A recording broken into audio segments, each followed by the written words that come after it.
삶의 순간마다 2025년에도 변함없이 AM 1650 라디오 서울이 당신과 함께합니다.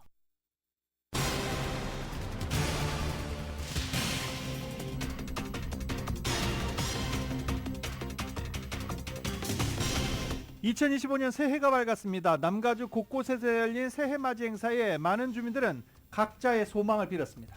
2025년도에는 최저임금이 인상됩니다. 숨겨진 수수료 부과 등이 금지되면서 새롭게 시작되는 캘리포니아 법규들이 있습니다.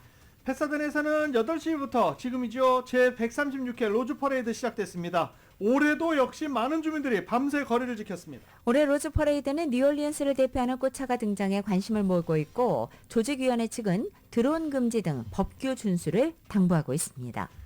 2025년에는 트럼프 당선인이 취임하고 공화당이 연방 상하원을 동시에 장악하는 공화당 독주 시대가 열립니다. 트럼프 당선인은 2기 행정부 요인들에 대한 의회의 청문회 절차를 앞두고 민주당을 견제하는 동시에 또 공화당의 단결을 촉구했습니다. LA 다운타운 피그의 세븐 쇼핑몰에서 발생한 총격 사건 용의자가 자신의 아파트에서 몇 시간 대치 끝에 체포됐습니다. 2025년 조류독감 대유행에 대비한다는 경고가 잇따르고 있습니다. 한 매체는 캘리포니아 젖소 무려 70%가 조류독감 바이러스에 감염됐다고 보도하기도 했습니다. 루이지애나 뉴올리언즈 중심가에서 열렸던 새해 맞이 행사에 차량이 돌진해 최소 10명이 사망하고 30여 명이 다쳤습니다. 뉴욕시 중심가 한 지하철역 승강장에서 열차가 들어오는 선로로 사람을 밀쳐 떨어뜨린 뒤 달아났던 20대 남성이 체포됐습니다. 윤석열 대통령에 대한 체포영장 집행 여부가 초미의 관심인 가운데 오동훈 공수처장이 체포영장을 유효기간 내에 집행하겠다고 밝혔습니다. 유효기간은 1월 6일까지입니다. 최상목 권한대행이 헌법재판관 2명을 전격적으로 임명한 것과 관련해 대통령실 고위 참모들이 일괄 사의를 표명하는 등 반발하고 있습니다. 무안국제공항 제주항공 여객기 사고 원인 규명에 핵심적인 역할을 할 블랙박스 비행 기록 장치가 일부 부품 파손 탓에 미국으로 옮겨져 분석 작업을 거치게 됐습니다.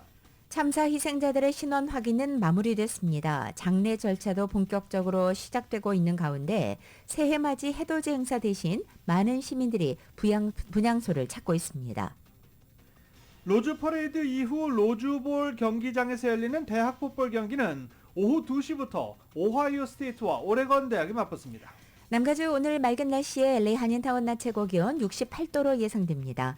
이 시간 주요 뉴스는 하늘위 호텔, 세계 최대 항공기, 아시아나항공 A380에서 차별화된 서비스를 만나보세요. 고국까지 편안하고 안전하게 모시는 아시아나항공 제공입니다.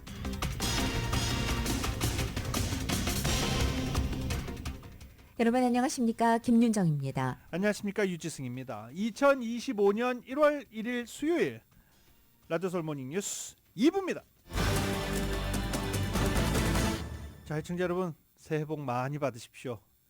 2025년에 희망, 건강 모든 단어들 가운데 하나가 더 추가됐죠. 안전.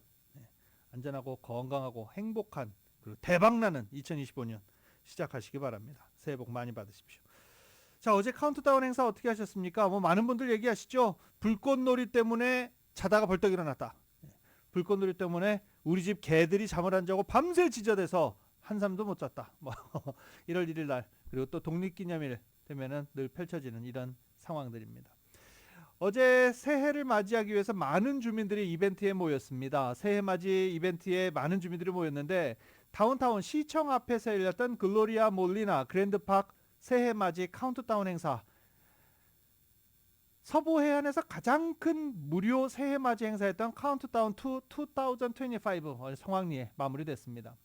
축제는 라이브 공연, 가족 친화적인 이벤트, 3D 카운트다운 조명쇼 등이 펼쳐졌습니다. 이 가족 친화적이다라고 자꾸 이야기를 하는 게 아이들과 함께 갈 수 있는 곳이 사실 많지 않잖아요. 그래서 이 시청 앞에서 열렸던 그랜드파크에서 열린 새해맞이 행사, 남녀노소 모두가 함께 즐길 수 있다라고 강조했고 정말 많은 가족들이 모여서 함께 카운트다운을 했습니다. 마리나델레이 해변에서도 온 가족이 즐길 수 있는 새해 전야 행사가 개최됐고 라이브 공연, 페이스 페인팅, DJ 공연 그리고 불꽃쇼 2번 펼쳐졌습니다. 한 해를 보내는 불꽃쇼 9시경에 열렸죠. 어제 9시. 그리고 새해를 맞아서 자정 카운트다운과 함께 2025년과 함께 불꽃쇼가 펼쳐졌습니다. 롱비치에서도 새해 맞이 행사를 위해 두 번의 불꽃놀이 행사가 펼쳐졌습니다. 쇼어라인 파크와 빌리지 주변 등 해안가를 따라서 주민들이 빼곡하게 어제 메웠었죠. 불꽃놀이 어제 오후 9시 그리고 역시 카운트다운 딱 하고 2025년 새해와 함께 불꽃놀이가 하늘을 수놓았습니다. 많은 사람들이 환호했고 많은 사람들이 각자의 소원을 빌었습니다. 제136개 로즈 퍼레이드를 직접 관람하기 위해서 수십만 명의 사람들이 오늘 파사데나 콜로라도 블루바드 인도를 가득 메우고 있습니다. 로즈 퍼레이드 조직위원회 측은 1,200여 명의 연방, 주, 카운티, 파사데나 지역 법집행 기관과 소방요원들이 현장에 배치돼 있어 안전하게 지키기 위해 노력하고 있다고 밝혔습니다. 파사데나시 대변인은 로즈 퍼레이드 기간 드론 비행은 금지라고 강조하면서 우리는 법에 대해 무관용 원칙을 갖고 있다며 법 준수를 당부했습니다. 드론 비행 금지법을 어길 경우 체포되면 벌금이 매우 높을 뿐 아니라 징역형을 선고받을 수 있다고 경고하기도 했습니다. 경찰은 로즈 퍼레이드를 진행하는 동안 난폭한 관중을 대비해 법 집행용 밴을 분산에 배치하고 있고 퍼레이드 중에는 투명 바리케이드를 설치해서 조형물과 공연자에 대한 접근을 제한하고 있다고도 덧붙였습니다. 한편 오늘 로즈볼에 나섰던 꽃차들은 따로 전시돼 유료로 관람할 수도 있습니다. 자, 잠시 KTLA 연결해 보겠습니다. I didn't know I was lost. I didn't know I was lost. So wake me up when it's all over. When I'm wiser and I'm older. All this time I was finding myself and I didn't know I was lost. 자, 지금 파사데나 로즈 퍼레이드가 열리는 콜로라도 블루버드에서 퍼레이드 시작하기 전에 축하 공연 펼쳐지고 있습니다. 도로에서 이렇게 공연하는 것 굉장히 뻘쭘하죠. 네. 무대 장치도 없고 그냥 백댄서들과 함께 공연을 하는데 굉장히 열심히 잘해주고 있습니다. 도로에서 저렇게 공연을 하는 것 쉽지 않은 일인데 잘 하고 있습니다. 잠시 뒤면은 이제 꽃차들과 마칭 밴드 등등이 콜로라도 블루버드를 따라서 이동을 시작하게 됩니다. 아직 이동을 하기 전이고요. 그리고 축하 공연 펼쳐지고 있습니다. 자, 이런 가운데 캘리포니아 고속도로 순찰대가 연말연시 주요 도로에서 DUI 집중 단속에 나선다라고 경고했습니다. 어제 경고를 했습니다. 연말은 끝났죠. 집중 단속 기간으로 가능한 순찰 인력, 모든 순찰 인력을 동원해 음주 및 약물 운전, 과속, 부주의 운전, 안전벨트 미착용 등에 대해서 강력히 단속하겠다라고 경고했습니다. 지난해 연말연시 집중 단속으로 DUI 혐의로 892명이 체포됐다라고 밝혔고 이 기간 5명이 교통사고로 사망했다라고 덧붙였습니다. LA 다운타운 피그웨이 세븐 쇼핑몰 내 타겟 매장에서 절도 행각이 적발되자 보안 요원에게 총격을 가한 총격범이 사건 발생 하루 만에 체포됐습니다. 경찰은 31일인 어제 타겟 매장에서 몇 블럭 떨어진 아파트에서 이 총격범을 발견하고 대치하다 체포할 수 있었습니다. 경찰에 따르면 지난 30일 다운타운 타겟 매장에서 용의자와 보안 요원 사이에 대치가 벌어진 것입니다. 이날 총격으로 보안 요원 2명이 부상을 입었고 무장한 보안 요원 중 1명은 용의자의 총격을 주고받아 총격전으로 이어졌으며 최소 10발이 발사된 것으로 알려지고 있습니다. 부상자 가운데 1명은 위독한 상태로 병원에 입원했지만 다른 1명은 퇴원했습니다. 한편 용의자는 경찰이 아파트에 접근하자 바리케이드를 치고 대치를 시작했으며 이 과정에서 아파트 유리창이 깨지고 최루탄이 사용되는 등 긴박한 상황이 이어지기도 했습니다. 파사데나에서 펼쳐지는 로즈 퍼레이드 이제 막 출발했습니다. 소방차가 가장 먼저 지나갔고요. 그리고 스텔스기가 파사데나 하늘을 가로질렀습니다. 자, 이렇게 축제 그리고 모든 사람들이 기뻐해야 할 그런 상황입니다. 이런 가운데 잠시 뉴올리언즈 팍스 TV 연결해 보겠습니다. Now from Fox, as we continue to follow this tragic breaking news out of New Orleans, that was a press conference from a few hours ago this morning from officials there as we are anticipating another press conference to start here in just about 50 minutes or so. So set to start here around 12 p.m. Eastern time, and we're going to bring that to you uninterrupted here on Live Now from Fox.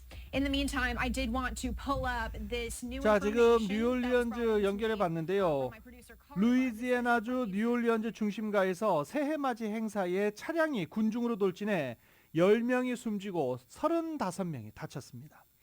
뉴올리언즈 경찰에 따르면 새벽 3시 15분경 뉴올리언즈 번화가인 버번 스트릿에서 신년맞이 행를 위해서 모인 인파 속으로 갑자기 픽업 트럭 한 대가 고속으로 돌진했습니다. 앤 커크패트릭 뉴올리언즈 경찰서장은 10명이 사망했고 부상자 35명이 병원으로 분산 이송돼 치료받고 있으며 아직 이송되지 않은 부상자가 있는 것 같다라고 말하기도 했습니다. 용의자는 경찰과 총격전을 벌인 후 사망했으며 현재 수사당국은 범행에 사용된 차량을 수색하는 한편 범행 동기를 조사 중입니다. 커크패트릭 서장은 매우 의도적인 행동이었다며 범인은 최대한 많은 사람을 치려했다라고 말했습니다. 또 음주운전 아니고 우리가 파악한 정보에 따르면 더 복잡하고 심각한 상황이다라고 부연 설명했습니다. 또 범인은 경찰관에게 총격을 가해 경찰관 2명이 총에 맞았다며 그들의 상태는 안정적이다라고도 덧붙였습니다. 이와 함께 급조된 폭발물도 현장에서 발견됐으며 폭발할 수 있는 것인지 여부에 대해서 조사도 현재 진행 중이라고 연방수사국 FBI가 밝혔습니다. 사건이 발생한 이 버번 스트리트, 전 세계에서 많은 사람들이 가보고 싶은 관광명소 중 한 곳입니다. 재즈의 거리 버번 스트릿입니다. 새해를 맞이하려 모인 사람들에 더해서 또 어제 슈퍼돔에서 열렸던 대학 미식축구 슈거볼 플레이오프 경기를 앞두고 미리 경기장 주변을 찾은 이 타 지역에서 온 관광객들까지 더해지면서 사건 당시 많은 인파가 몰렸던 것으로 전해지고 있습니다. 사건을 모종의 목적을 가진 테러 사건으로 규정할 수 있을지를 두고는 현재 견해가 엇갈리고 있는 상황입니다. 라토야 캔트렐 뉴올리언스 시장은 이번 사건을 테러 공격으로 규정했지만 현지 경찰로부터 사건을 이관받은 FBI는 테러 사건은 아닌 것 같다. 좀 더 조사를 진행해봐야 할 것 같다라고 설명했습니다. 뉴욕시 중심가의 한 지하철역 승강장에서 열차가 들어오는 선로로 사람을 밀쳐 떨어뜨린 뒤 달아났던 20대 남성이 체포됐습니다. 뉴욕 경찰은 31일인 어제 살인 미수 혐의로 23살의 남성 캐멀 호킨스를 체포해 조사하고 있습니다. 호킨스는 31일 오후 1시 30분경 뉴욕 지하철 맨해튼 18번가역 승강장에서 열차를 기다리던 한 남자를 갑자기 밀쳐 선로로 떨어뜨린 뒤 달아난 혐의를 받고 있습니다. 범행 당시에 촬영된 영상에는 플랫폼에 서 있던 피해자가 고개를 숙여 휴대전화를 들여다보는 사이에 이 호킨스가 그 뒤를 지나갔다가 다시 돌아와 피해자를 힘껏 밀어 선로로 떨어뜨리는 모습이 담겨 있습니다. 45세 남성으로 알려진 피해자는 열차가 승강장에 들어오기 직전에 출동한 소방대에 의해서 구조돼 병원에 옮겨져 치료받고 있습니다.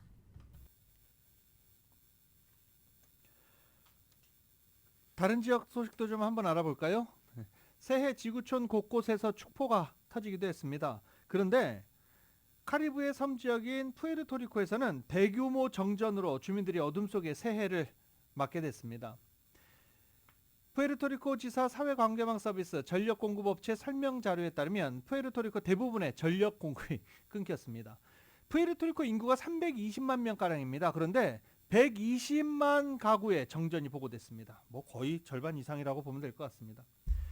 지구촌이 전쟁과 재난, 정치적 혼란으로 얼룩졌던 2024 보내고 새 출발을 다짐하면서 2025년을 맞이했습니다.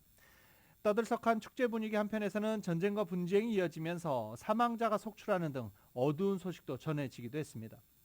일단 태평양 섬나라 키리바시에서 세계에서 가장 먼저 새해를 맞이했습니다. 그리고 1시간 뒤 뉴질랜드 오클랜드에서는 도시의 최고층 빌딩 스카이타워를 중심으로 대형 불꽃놀이와 조명쇼가 새해의 시작을 알렸습니다. 호주 시드니에서도 시드니항과 오페라하우스, 하버브리지 주변에 100만 명이 넘는 시민이 운집해 불꽃놀이를 지켰고 중국은 전통적으로 음력설을 중시하지만 양력설에도 곳곳에서 축하 행사를 열었습니다. 상하이에서 세계적으로 유명한 강변 산책로 등에 설치된 새해맞이 조명 장식을 감상하러 군중이 몰렸고 홍콩은 빅토리아 항구에서 웅장한 불꽃놀이를 선보이기도 했습니다. 이 홍콩의 빅토리아 항구 불꽃놀이, 호주 시드니의 시드니항 불꽃놀이, 전 세계적으로 아주 유명한 불꽃놀이입니다. 대만은 높이가 509m에 달하는 타이베이 101 빌딩에서 불꽃놀이를 펼쳤습니다. 자, 한국은 제주항공 추락 참사 여파로 새해맞이 행사 대부분이 취소됐습니다. 서울 보신각의 제야의종 행사는 축하 공연을 생략한 채 타종 행사로 진행이 됐습니다. 인도네시아에서는 드론 800여 대가 등장해 불꽃놀이를 함께했고 스리랑카 콜롬보, 베트남 하노이, 태국 짜오플라야강, 인도 뭄바이, 파키스탄 이슬라마바드 등 아시아 주요 명소에서 불꽃놀이 및 축하 행사가 이어졌습니다. 아랍에미레이트 두바이는 세계에서 가장 높은 빌딩 부르즈 칼리파를 중심으로 15,600발의 불꽃을 쏘아 올리는 것과 동시에 화려한 분수쇼 그리고 조명쇼도 선보였습니다. 반세기 만에 독재 정권 통치에서 벗어난 시리아 국민들은 다마스쿠스 중심에서 DJ 파티를 열고 촛불을 터뜨리면서 새로운 미래를 기대하게 됐습니다. 프랑스 파리도 상젤리아 거리에서 전통적인 새해 행사 불꽃놀이 진행을 했고 영국에서는 악천후로 중요 새해 행사가 상당히 많이 취소됐습니다. 다만 템스강을 따라 펼쳐졌던 불꽃놀이만 예정대로 진행이 됐습니다. 브라질 리우데자네이루에서는 새해 전야 행사가 새해 맞이 행사까지 이어졌고 무려 코파카바나 해변에 200만 명이 운집했습니다. 제가 지금 이 뉴욕 타임스퀘어 세계에서 가장 유명하죠. 타임스퀘어 새해 맞이 볼드롭 이거 안전해드렸는데 다 보셨을 거라고 생각을 하고 뉴욕 타임스퀘어 화려한 불꽃놀이 행사 소식은 빼겠습니다. 독일 전역에서는 새해 첫날 폭죽놀이를 하다가 최소 5명이 사망했습니다. 현지 시간으로 1일 방송에 따르면 작센주 오샤츠에서 45세 남성이 폭죽에 머리를 크게 다쳐 병원 치료 중에 숨졌다는 것입니다. 남성은 추진체와 배터리가 포함되어 있는 전문가용 대형 폭죽을 터뜨리다가 사고를 당했습니다.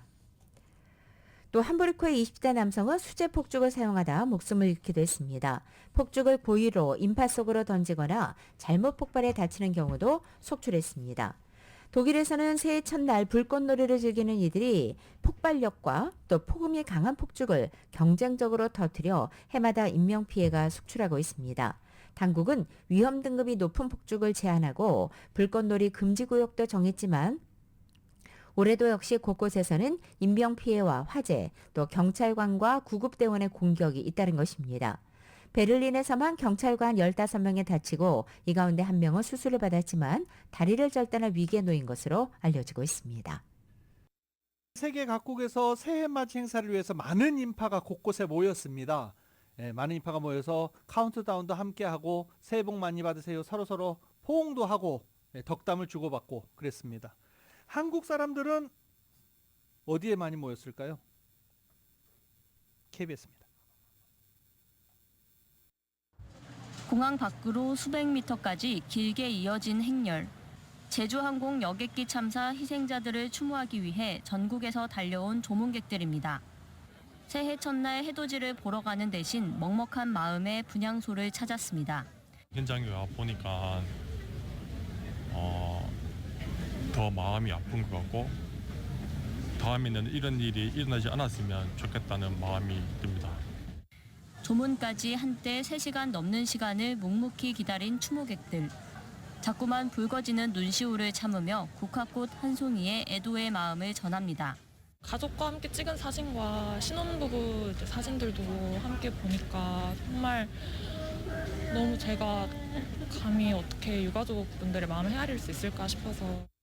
세월호 참사 유족들도 비통한 마음으로 분향소를 조문하고 같은 아픔을 겪은 유족들을 돕겠다는 뜻을 전했습니다. 철조망 아래 길게 늘어선 과자와 과일, 술. 참사 현장이 바라보이는 철조망은 희생자들을 애도하는 추모의 벽으로 바뀌었습니다. 휴일을 맞아 전국 90여 곳에 마련된 분향소에도 하루 종일 조문 행렬이 이어졌습니다. 가족, 친구의 손을 잡고 나온 시민들은 이 같은 비극이 더는 반복되지 않기를 기원했습니다. 저희 같이 들떴던 마음으로 가셨다가 아무도 돌아오지 못하셨던 것을 생각해보면 또 마음이 아파서 퇴근길에 눈물이 좀 많이 났어요. 추모객들에게 따뜻한 간식을 나눠주며 시민들의 움츠러든 마음을 녹이는 온정의 손길도 곳곳에서 이어졌습니다. KBS 뉴스 손민주입니다.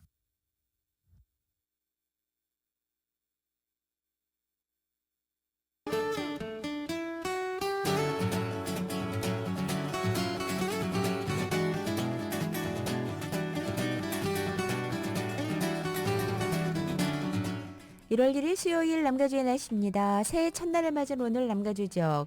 이른 아침에는 짙은 안개로 출발했지만 현재 점차 거치면서 오늘 하루 맑은 날씨 보이겠습니다. 낮 기온도 어제보다 2, 3도가량 높아져서 오늘은 평년 기온을 보입니다. 그리고 목요일인 내일 보다 맑은 날씨에 내일 낮 기온 무려 오늘보다 10도가량 높아지는 곳도 있어서 반짝 더위 느껴집니다. 또 다음 날인 금요일의 낮 기온은 다시 10도가량 뚝 떨어져 급격한 기온차를 보이겠습니다. 또 금요일에는 하루 종일 구름 낀 흐린 날씨로 인해서 햇살이 가려지기 때문에 체감 기온은 보다 차이가 나겠습니다. LA 한인타운의 오늘 낮 최고 기온 68도, 밤 최저 기온은 47도, 오렌지 카운티 지역은 68도, 44도, 벨리와 일란드 암파이어 지역은 74도, 50도, 해안 지역은 60도, 47도로 예상됩니다. 한국은 오늘 부분적으로 구름 지나겠고 서울의 오늘 아침 최저 기온이 19도, 낮 최고 기온은 42도 예상됩니다. They have to stay in unison like this. They rehearse, and then when they're done rehearsing, they rehearse some more. It's a big commitment. And remember, they stand in line and wait. 자, 파사데나에서 지금 로즈 퍼레이드 진행 중입니다. 마칭 밴드 LA 통합교육부 마칭 밴드가 진화를 갔고요. 이 파사데나 로즈 퍼레이드 1월 1일 날 매년 열리는데 1월 1일 열릴 때 날씨가 맨날 받쳐주지 않을 때가 많았죠. 비가 오는 날도 있었고 굉장히 추운 날도 있었고. 그래서 저는 이 마칭 밴드 하는 친구들 보면 어우 추울 텐데 걱정 많이 했는데 오늘 날씨 아주 좋습니다. 예, 표정들도 아주 좋습니다. 그리고 또 이번 로즈볼 대학 풋볼 경기에는 오하이오 스테이트와 오레곤 대학이 맞붙기 때문에 오하이오 스테이트 마칭 밴드 그리고 오레곤 대학교 마칭 밴드들도 이번 로즈 퍼레이드에 참여하게 됩니다. 로즈볼에 진출을 목표로 하는 대학팀들 중에 이 로즈 퍼레이드 참가하기 위해서 너네가 좀 더 힘을 내야 된다 이렇게 응원하는 학교들도 상당히 많아요. 네, 그렇게 로즈 퍼레이드 전 세계적으로 역사와 전통을 자랑하는 퍼레이드가 현재 진행 중입니다. 라디오솔 모닝뉴스 함께하고 계십니다. 이 트럼프 대통령 당선인이 이기 행정부 요인들에 의한 의회 청문회 절차를 앞두고 민주당을 견제하는 동시에 공화당원들의 단결을 촉구했습니다. 트럼프 당선인 측은 또 내각 후보자들에게 소셜미디어 사용 자제령도 내렸습니다.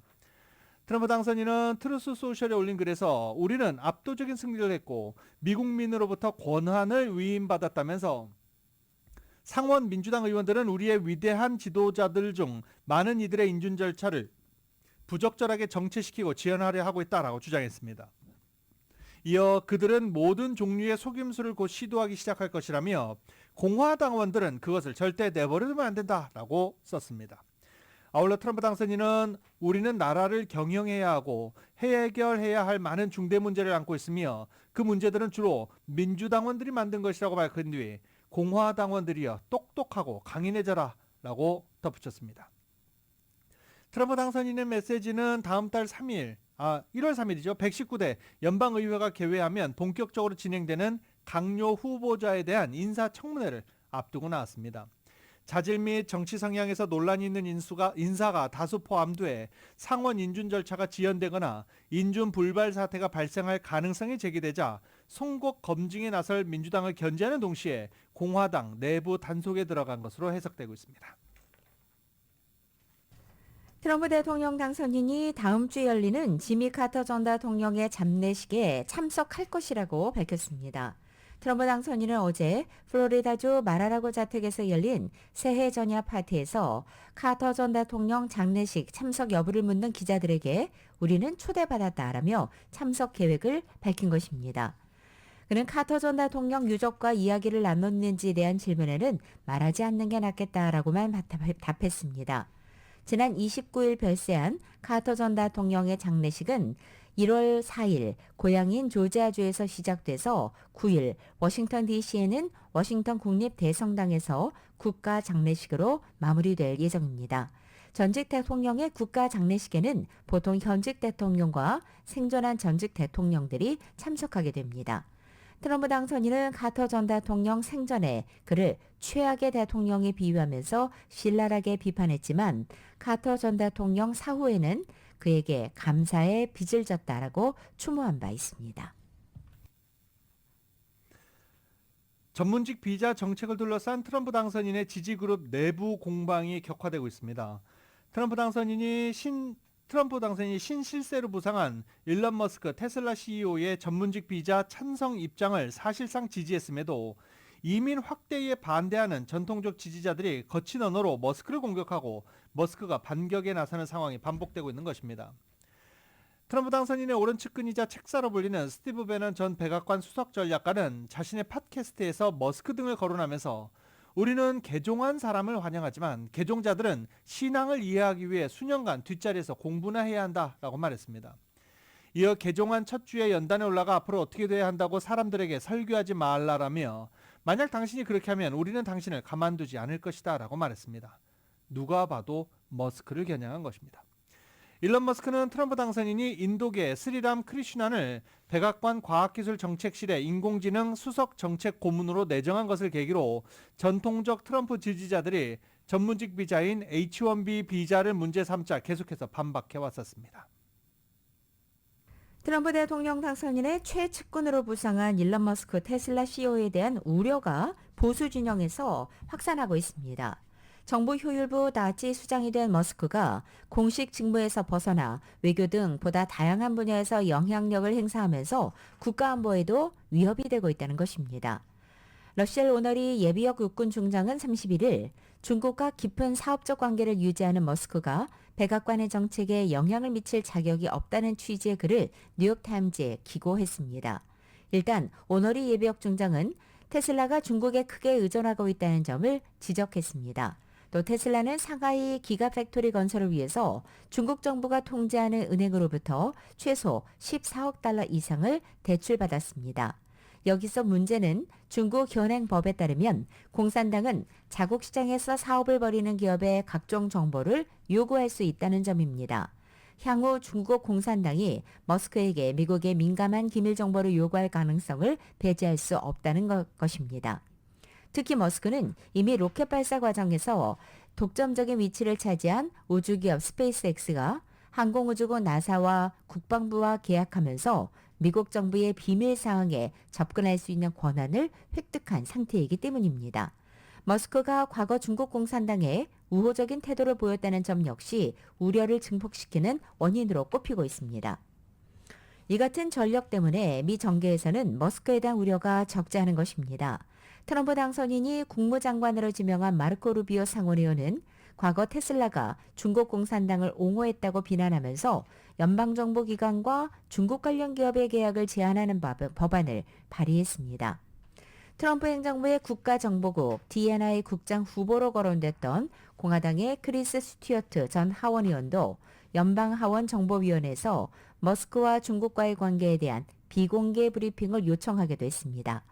다만 이 같은 우려에 대해서 트럼프 당선인이 어떤 반응을 보일지는 미지수입니다. 인공지능 AI 붐이 주도한 증시 랠리 등에 힘입어 지난해 세계 500대 부호의 순자산이 총 10조 달러에 이른 것으로 집계됐습니다.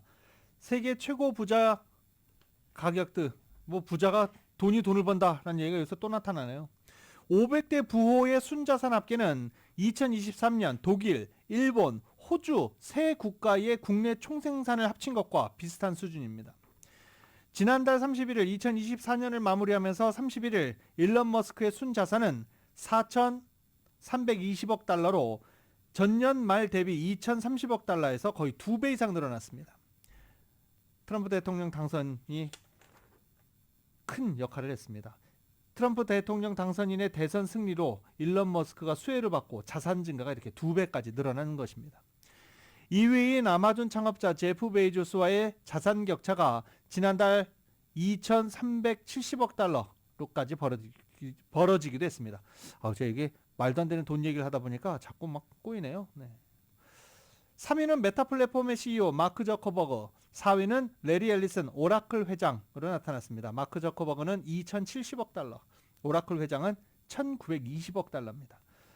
대표적인 AI 붐 수혜 업체 엔비디아의 CEO 젠슨 황은 지난 한 해 동안 순자산이 703억 달러가 늘어났습니다. 총 1,140억 달러를 기록해 12위에 이름을 올렸습니다. 사업가 출신인 트럼프 당선인은 순자산이 109% 증가한 64억 7천만 달러로 471위에 이름을 올렸습니다. 한국에서는 이재용 삼성전자 회장이 84억 6천만 달러로 331위에 이름을 올렸습니다. 민주주의와 법치주의의 근간이 되는 사법부의 독립이 법관에 대한 폭력과 판결 불복 등으로 위협받고 있다는 연방 대법원장의 우려가 나왔습니다. 존 로버츠 대법원장은 어제 연방법원 전체의 운영과 관련된 주요 현안을 돌아보는 2024 연말보고서에서 사법부의 독립을 저해하는 폭력과 허위 정보, 판결 불복 등의 문제를 거론하면서 이 같은 불법적 행위에 대한 조치가 필요하다고 밝힌 것입니다. 로버츠 대법원장은 특히 법관을 향한 적대적인 위협 빈도가 지난 10년 동안 3배 이상 늘었다고 지적했습니다. 나아가 로버츠 대법원장은 오늘날과 같은 컴퓨터 시대에는 다양한 형태의 협박이 가능하다며 법관들의 집 주소와 전화번호가 인터넷상에 공개되면서 모욕적이고도 분노에 찬 전화와 시위대회, 집 방문이 이어지고 있다고 꼬집었습니다. 그러면서 공직자들은 사법부의 업무를 비판할 권리는 분명히 갖고 있지만 판사에 대한 경솔한 발언이 다른 사람의 위험한 반응을 유발할 수 있음을 명심해야 한다고 강조했습니다. 다만 구체적인 공직자 이름을 언급하지는 않았습니다. 로버츠 대법원장은 허위 정보도 역시 사법부의 독립을 위협하는 요소라고 지적했습니다. 자, 이제 2025년 새해가 밝았습니다. 미국은 어떤 나라가 될지 이제 트럼프 2기가 시작이 됩니다. 한국 외교 안보 시험도 올랐습니다. 한국은 지금 정치적으로 그리고 여러 가지 뭐라고 얘기를 해야 되나요? 네, 어려운 상황인데 트럼프 2기 행정부와 또 맞닥뜨리게 되는 더 어려운 상황을 맞이하게 됩니다. 첫날부터 트럼프 당선인은 큰 변화를 예고한 상태입니다. KBS입니다. 트럼프 당선인은 취임 첫날 경제와 이민, 각종 사회 이슈와 관련된 이 정책의 큰 물줄기를 바꿔놓을 최소 25개 행정명령을 발표할 예정입니다. 우선 관세가 큰 관심입니다. 트럼프는 중국에 60%, 다른 나라에도 10에서 20% 관세를 부과하겠다고 공언해 왔는데요. 중국과 유럽 등의 맞대응 조치로 관세 전쟁이 벌어질 수 있습니다. 다만 이 경우 미국 내 물가가 오르는 건 트럼프에게도 치명적이기 때문에 관세 무기화는 단계적으로 이루어질 거라는 관측도 있습니다. 동맹국과의 관계도 거래로 보는 트럼프는 한국에도 방위비 청구서를 내밀 가능성이 큽니다. 트럼프는 대선 전부터 한국을 머니머신, 부자 나라라고 지칭했고요. 주한미군 주둔 비용으로 지금의 거의 10배 수준인 1년에 15조 원에 가까운 돈을 내야 한다고 주장하기도 했던 만큼 한미 관계에도 변화가 불가피할 것으로 보입니다. 트럼프 시대가 열리면 또 1기 때처럼 톱다운 방식의 북미 협상이 재개될 가능성도 있습니다. 트럼프는 이미 김정은 북한 국무위원장과의 친분을 과시하고 있는데요. 한국은 트럼프와 직접 소통할 국가 정상 자리가 비어있기 때문에 코리아 패싱 우려는 커지는 상황입니다. 트럼프는 계엄 이후 한국에 대한 구체적인 언급을 전혀 하지 않고 있습니다.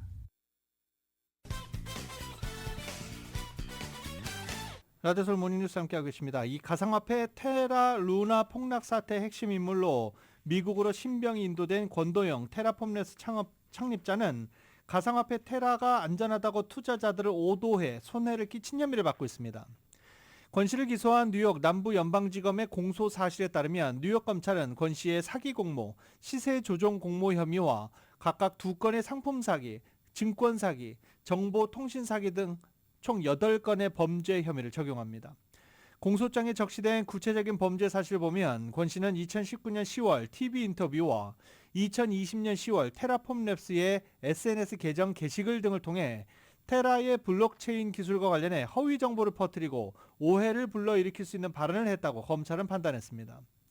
이를 통해 테라폼랩스가 발행한 루나와 테라가 안전하다고 투자자들을 속였다고 검찰은 보고 있습니다. 테라가 안전자산이라고 속이기 위해 시세 조정을 공모했다는 내용도 주요 범죄 사실로 적시됐습니다. 권 씨와 테라폼랩스의 사기 혐의는 증권거래위원회가 테라폼랩스를 상대로 제기한 민사소송 판결문과 증권거래위원회 조사 결과 발표 자료 등에서 더 구체적으로 드러납니다. 앞서 증권거래위원회가 제기한 민사재판에서 배심원단은 권 씨 등이 의도적으로 투자자들을 속이는 사기 행각을 벌였다라고 인정한 바 있습니다.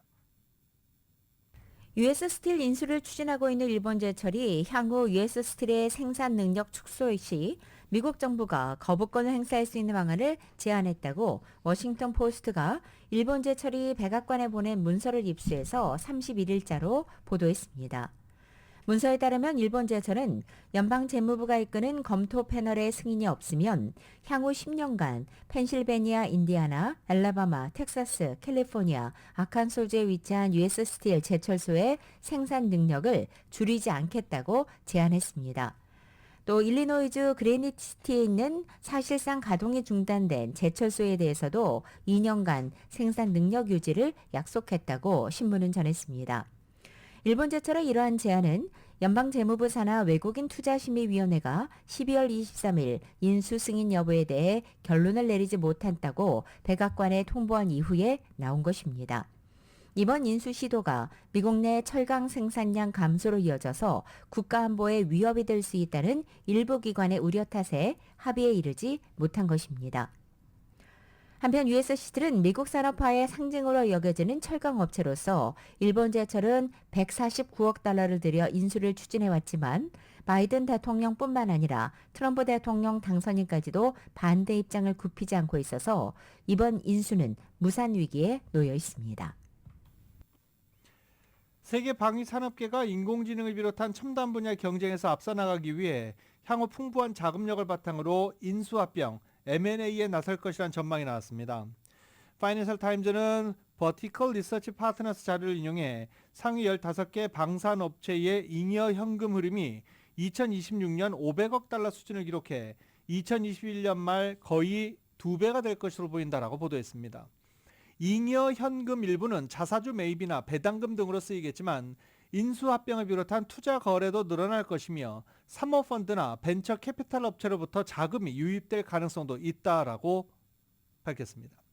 우크라이나 전쟁을 비롯해 지정학적 갈등 고조 속에 AI, 드론, 우주 등 방산 분야 신기술이 빠르게 발전하고 있으며 방산 업체들이 이들 분야에서 사업 확장을 모색하고 있기 때문입니다. 컨설팅 업체에 따르면 지난해 벤처 캐피탈 방산 부문 투자 거래의 규모는 10년 전 대비 18배가 늘었습니다. 일론 머스크 테슬라 CEO가 자신의 X 계정 이름을 불쑥 캐키우스 막시무스로 바꿔서 여러 가지 추측을 낳고 있습니다. 머스크는 31일 자신의 X 계정 이름을 캐키우스 막시무스로 바꾸고 프로필 사진은 인터넷 커뮤니티의 밈으로 자주 등장하는 개구리 페페 캐릭터가 게임 콘솔을 들고 있는 이미지로 변경했고 별다른 설명은 하지 않았습니다. 캐키우스 맥시무스가 정확히 무슨 뜻인지는 알려지지 않았습니다. BBC 방송은 캐키우스는 캐크를 라틴어처럼 쓴 것으로 보인다면서 이것은 게이머들 사이에선 큰 소리로 웃다와 같은 의미이지만 지금은 종종 극우 인터넷 커뮤니티에 등장한다고 설명했습니다. 또 캐크는 혼돈과 어둠을 상징하는 고대 이집트 신의 이름이기도 하며 때따로 개구리 머리를 한 모습으로 묘사된다고도 전했습니다. 머스크가 계정명을 바꿨다는 소식이 전해지자 동명의 밈 코인, 이 캐키우스 막시무스의 가격이 급등하기도 했습니다. 머스크는 과거에도 도치코인과 시바이누 같은 밈 코인을 언급하면서 가상화폐 시장에 큰 영향을 미친 바 있습니다. 라드솔 모닝뉴스 함께하고 계십니다.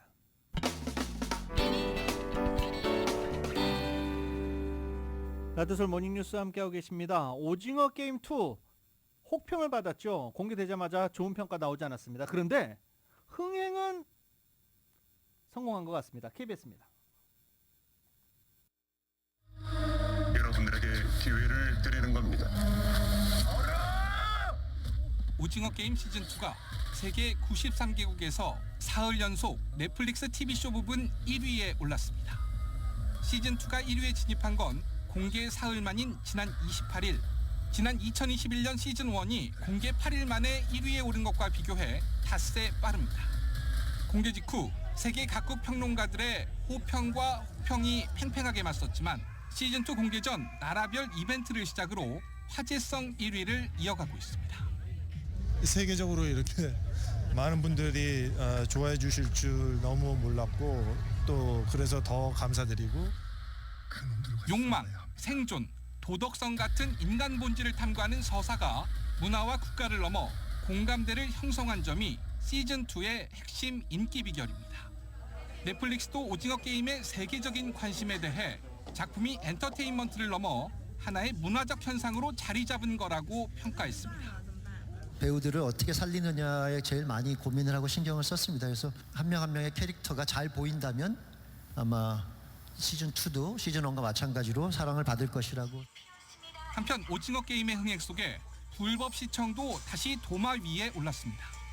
서경덕 성신여대 교수는 중국에서 오징어 게임 시즌2의 불법 시청이 기승을 부리고 있다며 중국 당국의 적극적인 대응을 요구했습니다. KBS 뉴스 임재성입니다. 2025년 1월 1일입니다. 올 한 해도 저희는 정직한 뉴스를 전해드릴 수 있도록 노력하겠습니다. 애청자 여러분 모두 새해 복 많이 받으시기 바랍니다. 지금까지 진행의 유지승, 김윤정이었습니다. 잠시 후 9시에는 강혜신의 오늘의 미국이 방송됩니다. 함께해 주신 여러분 고맙습니다.